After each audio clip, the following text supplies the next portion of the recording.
야심한 시각, 거센 주먹을 날리며 폭력을 행사하는 한 남자가 있었습니다. 도대체 무슨 잘못을 저질렀길래 이토록 혹독하게 다루는 것일까요? 그때 모습을 드러내는 한 여인이 나타났고 남자는 이 여자를 위해 살벌한 주먹을 날렸나 봅니다. 남자가 간신히 말합니다. 잠깐만 용서해줘. 여자의 용서를 받기엔 아직도 먼 것 같습니다. 남자가 울먹이며 말합니다. 나한테도 죽어야 돼. 나도 죽어야 돼. 내가 진짜 돌이킬 수 없는 죄를 지었어. 남자의 혹독한 반성이 마음에 드는지 마침내 그녀의 표정이 밝아졌습니다. 됐어. 그로부터 몇 달 후 결혼식장을 급습한 그녀가 찾는 사람은 바로 그날 밤의 그 남자였습니다. 여자가 소리칩니다. 결혼을 할 수 있을 거라고 생각했어? 남자는 여자 모르게 이중생활을 했던 것일까요? 결혼을 필사적으로 막으려는 여자와 남의 사람이 될 남자의 사이에 도대체 무슨 사연이 숨겨져 있는 것일까요? 누구보다 예쁜 사랑을 키워나가고 있는 선남선녀 커플 지혜 씨와 성빈 씨가 있었습니다. 벌써 2년째 교제 중에 있었죠. 그런데 갑자기 성빈 씨의 행동이 이상해집니다. 지혜가 물었습니다. 오빠 왜 그래? 가슴 아파? 성빈이 가슴을 움켜쥐며 말합니다. 가슴에서 뭐가 막 나올 것 같아. 여기에서 이게 나올 것 같아. 지혜가 깜짝 놀랍니다. 아, 뭐야, 나 깜짝 놀랐잖아. 그때 성빈이 반지를 꺼내며 말합니다. 지혜야, 나랑 결혼해 줄래? 사랑하는 남자의 깜짝 프로포즈에 감동한 지혜 씨는 기쁘게 그 청혼을 받아들였습니다. 바로 그 다음 날 지혜 씨가 부모님의 집을 찾았습니다. 그런데 부모님의 안색이 좋질 않았습니다. 어머니가 말합니다. 아, 내가 안 다친 것만으로도 천만 다행이지 뭐. 아이고, 나 지원이 이놈 기집애는 괜히 유학을 보내가지고 아주 돈 잡아먹는 귀신이 따로 없다니까. 아, 속상해 죽겠어, 내가. 유학 간 여동생에게 무슨 일이 있나 봅니다. 큰딸을 보고 그제야 화색이 도는 어머니. 동생과는 달리 어디 하나 흠잡을 데 없는 지혜 씨는 부모에게 기쁨 그 자체였습니다. 지혜가 말합니다. 엄마, 아빠. 부모가 물었습니다. 왜? 무슨 할 말 있니? 어제 청혼을 받은 이야기를 하고 싶은 눈치였지만 그녀는 망설이고 있었습니다. 왜일까요? 사실 연애 초기 시절에 지혜 씨는 성빈 씨를 부모님께 인사시킨 적이 있었습니다. 처음엔 성빈 씨의 인상을 좋게 봤던 부모님이 짧은 대화 몇 마디 후 냉랭하게 바뀌고 말았습니다.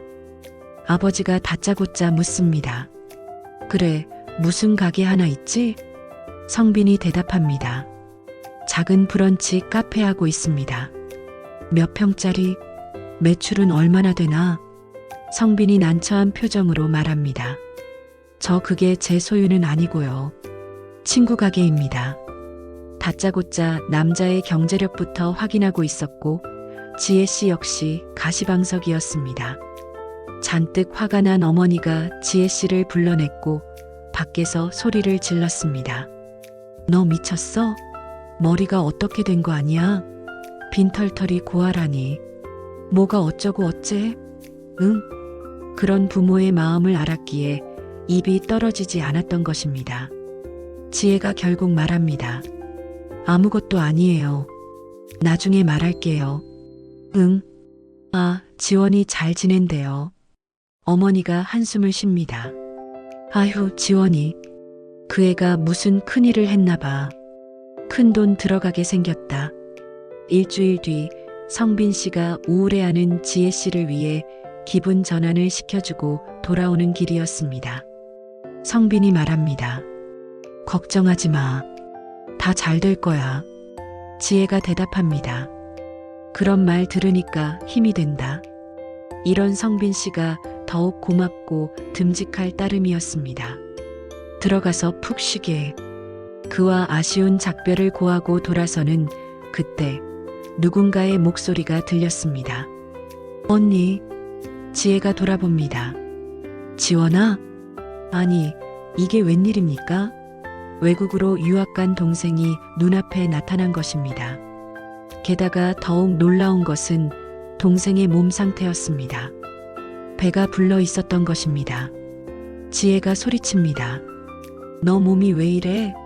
어떻게 된 거야? 지원이 힘없이 대답합니다. 그럴 만한 사정이 있었어. 아니, 말도 안 돼.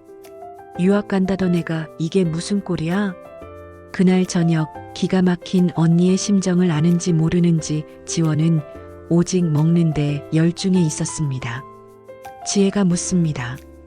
너 그동안 어디 있었던 거야? 도대체 애 아빤 또 누구고? 무슨 생각인지 그저 묵묵한 지원이었습니다. 지혜가 다그칩니다. 야, 이 바보야. 언니한테 말 못할 게 뭐가 있어? 지원이 드디어 입을 엽니다. 언니 낳으려고 하지 마. 아이만 낳으면 애 아빠 사람이 데려간다 그랬어. 그걸로 다 끝나. 그리고 아빠 엄마한테 절대 말하면 안 돼. 아무리 철부지 동생이라도 이렇게 대책이 없을까요? 지혜 씨의 속이 터져 들어갔습니다. 그날 밤 지혜 씨는 동생 걱정에 잠을 뒤척이다가 겨우 잠이 들었습니다. 그런데 슬그머니 방문을 여는 지원 씨가 보였고 잠든 언니를 확인하는 게 어찌 수상쩍었습니다. 마침 인기척을 느낀 지혜 씨가 갈증을 느끼고 자리에서 일어났습니다. 거실로 나가려던 지혜 씨의 표정이 이상해집니다. 심란하던 동생이 전화통을 붙잡고 정신없이 웃고 떠드는 거 아니겠습니까? 그렇게 이틀이 지나고 성빈 씨와 약속을 잡은 지혜 씨가 먼저 나와서 기다리고 있었습니다. 전화가 옵니다. 오빠 어디야? 아, 일이 생겼구나. 알겠어. 이참에 집에 있을 동생을 위해 한가득 장을 봐온 지혜 씨가 동생에게 전화를 걸었습니다. 지원아. 언니 지금 너 좋아하는 해물탕 해주려고 장 봐서 가고 있는데 지금 바로 집 앞이야.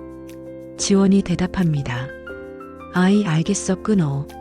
하필 동생 지원은 집에 없다는 겁니다. 그런데 밖에 나와 있다던 지원 씨가 막 집에서 나오는 모습을 보게 된 것입니다. 지원 씨는 어디로 가는 것일까요? 언니에게 숨겨야 할 다급한 일이 있었던 걸까요? 지혜 씨가 동생의 뒤를 조용히 밟았습니다. 동생이 들어간 빌라 안을 들여다보고는 소스라치게 놀라고 마는 지혜 씨. 무엇을 봤는지 얼굴은 하얘지고 가슴은 미친 듯이 방망이질 쳤습니다. 빌라 안에서 들리는 목소리. 아유, 우리 아기 오늘 엄마 말씀 잘 듣고 있었죠? 만삭의 동생을 나와서 반긴 사람은 바로 자신의 남자친구 성빈 씨였기 때문입니다. 지혜 씨는 황급히 두 사람을 쫓아 들어갔습니다.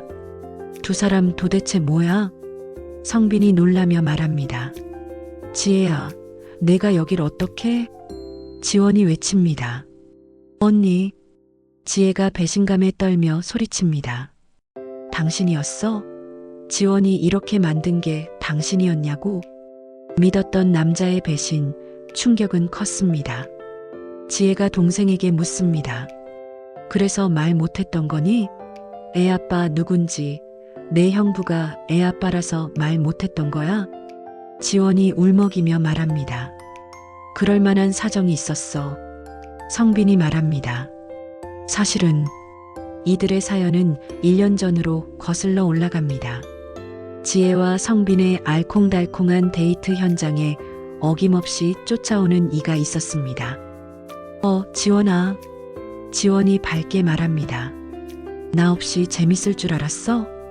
언니 커플을 죽기 살기로 쫓아다녔던 지원 씨였고 이제 지혜 씨와 성빈 씨도 지원 씨가 없으면 심심할 정도였습니다. 지원이 도시락을 건네며 말합니다. 이건 우리 예비 형부를 위한 특급 도시락이야. 성빈이 웃으며 말합니다. 역시 우리 지원이 처제밖에 없다니까. 우리 결혼하면 처제 데리고 살까? 특히 지원 씨가 예비 형부 성빈 씨를 언니만큼이나 잘 따랐기 때문에 그 세 사람은 허물없이 잘 지내왔던 것입니다. 그러던 어느 날 밤 모임을 마치고 귀가하던 성빈 씨가 동네에서 이상한 것을 목격하게 됩니다. 어떤 남자가 소리칩니다. 야, 왜 안 열어? 지원이 처제가 잠옷바람에 남자와 다투고 있었던 것입니다. 이게 무슨 꼴이랍니까? 지원이 성빈을 보고 달려옵니다. 형부. 철부지 예비 처제의 사생활도 참 피곤해 보입니다. 지원이 울먹입니다. 그 새끼가 나만 사랑한다 그러고 나 없으면 죽겠다 그래놓고 다른 여자랑 있더라고요. 성빈이 달래줍니다. 아이 괜찮아.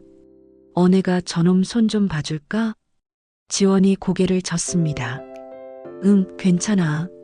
성빈 씨를 만나고 속이 확 풀린 듯한 지원 씨는 더욱 예비 형부를 의지하게 됐던 것입니다.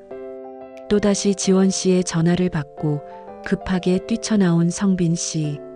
지원아, 무슨 일이야? 지원이 떨리는 목소리로 말합니다. 형부 나 어떻게 해? 나 임신이래요. 뭐? 그 누구에게도 말할 수 없었던 비밀을 오직 한 사람 성빈 씨에게만 털어놓게 되었고 지원은 가족을 떠나 유학을 가기로 결심합니다. 성빈이 말합니다. 무슨 일 있으면 전화해. 지원이 대답합니다. 알았어. 기사님, 인천공항 잘 부탁드립니다. 그렇게 가족을 뒤로 한 채 지원 씨가 도착한 곳은 공항이 아닌 바로 예비 형부 성빈 씨의 집이었습니다. 아기를 출산하기 전까지 성빈 씨의 집에서 신세를 졌다가 출산이 임박하자 언니를 찾아갔던 것이지요.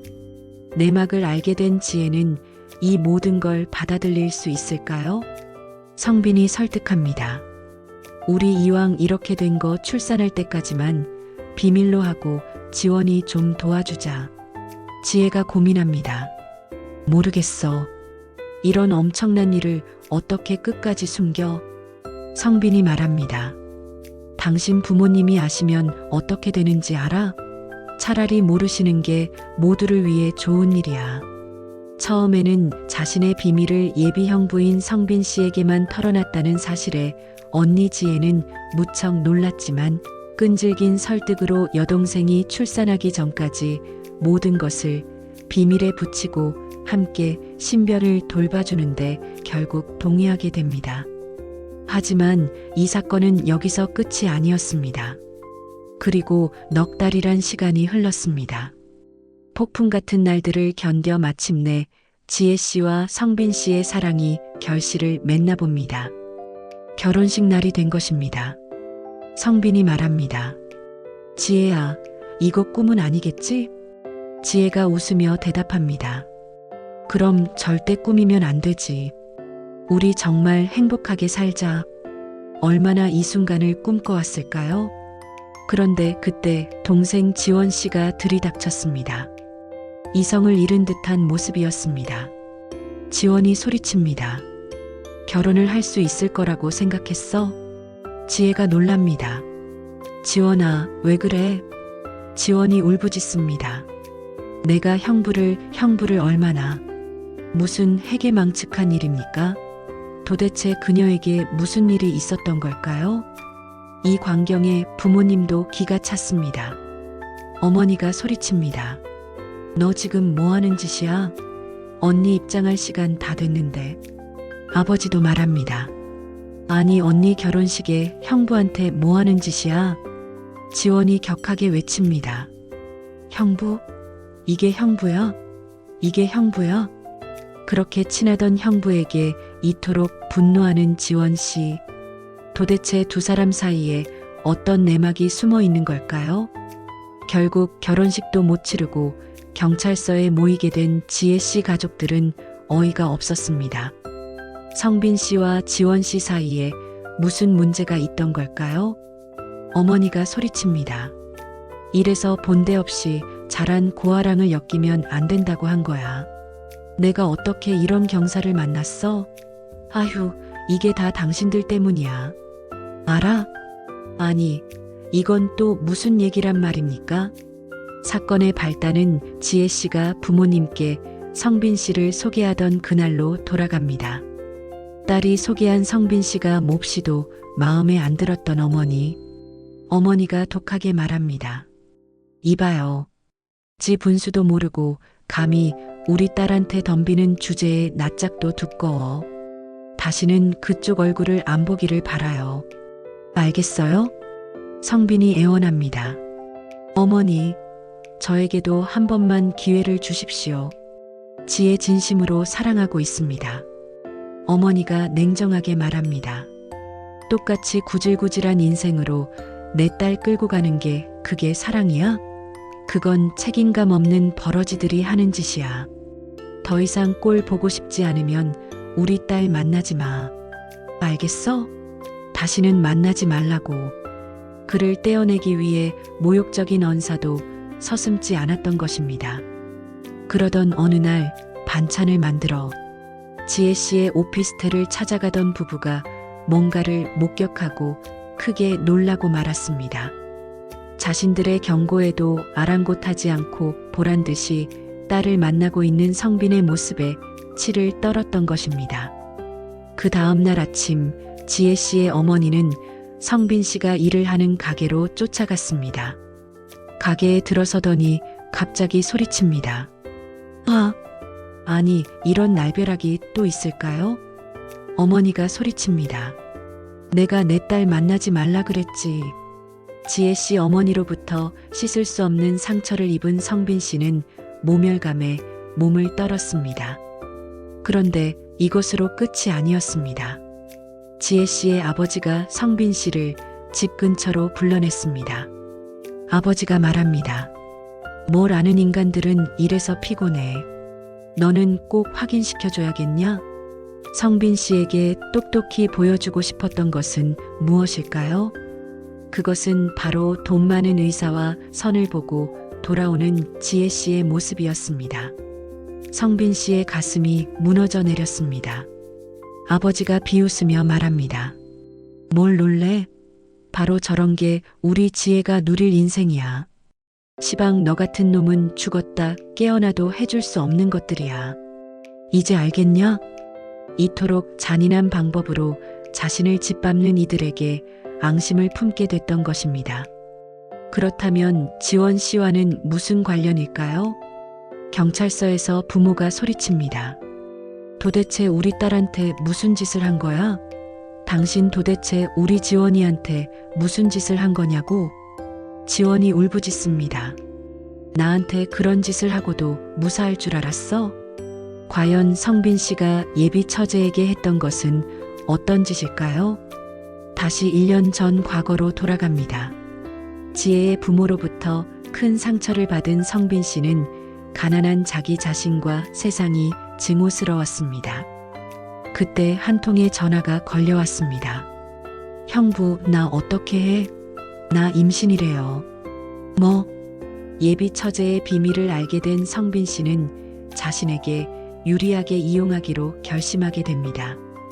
친한 지인이 입양기관에 근무한다고 속여 아기를 입양 보내도록 유도했던 것입니다. 성빈이 말합니다. 근데 어떡하지? 애를 좋은 곳으로 입양시키려면 돈이 좀 많이 들어간다. 지원이 걱정합니다. 돈만 있으면 좋은 곳으로 입양 보낼 수 있는 거야? 성빈이 대답합니다. 그래. 돈을 마련하기 위해 부모에게 거짓말까지 하게 된 지원 씨. 지원이 아버지에게 전화를 겁니다. 아빠 어떡해? 내가 운전하다가 다른 차를 받았어.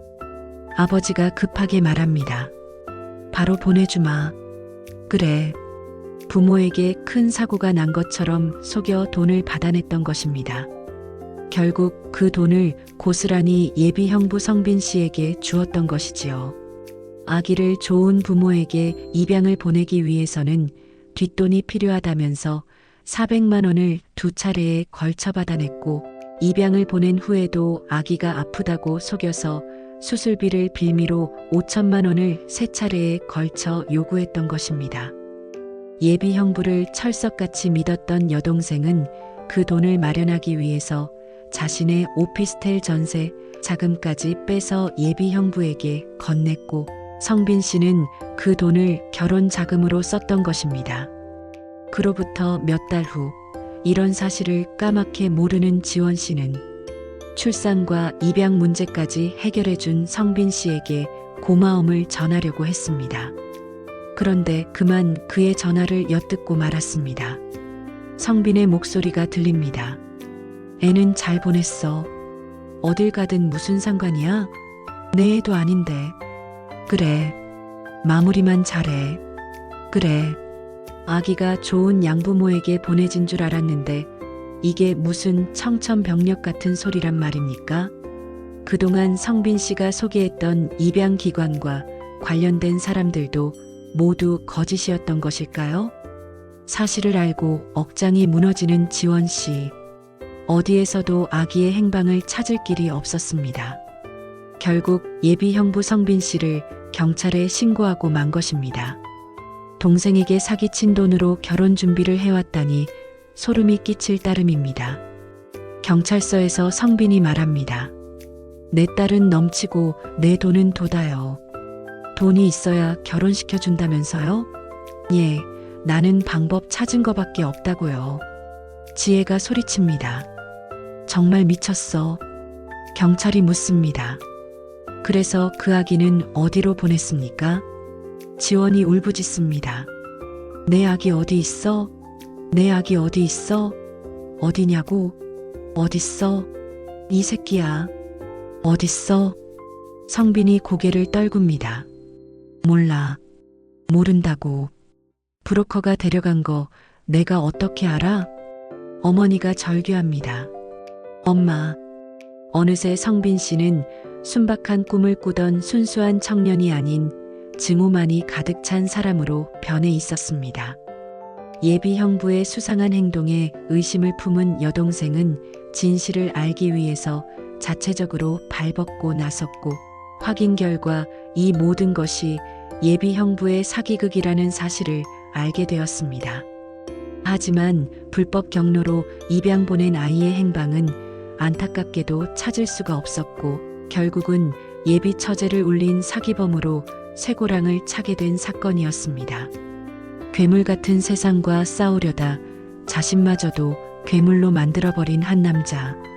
결국 사랑하는 여자와 자신이 꿈꾸던 행복한 미래까지도 자신의 손으로 부셔버리고 말았습니다.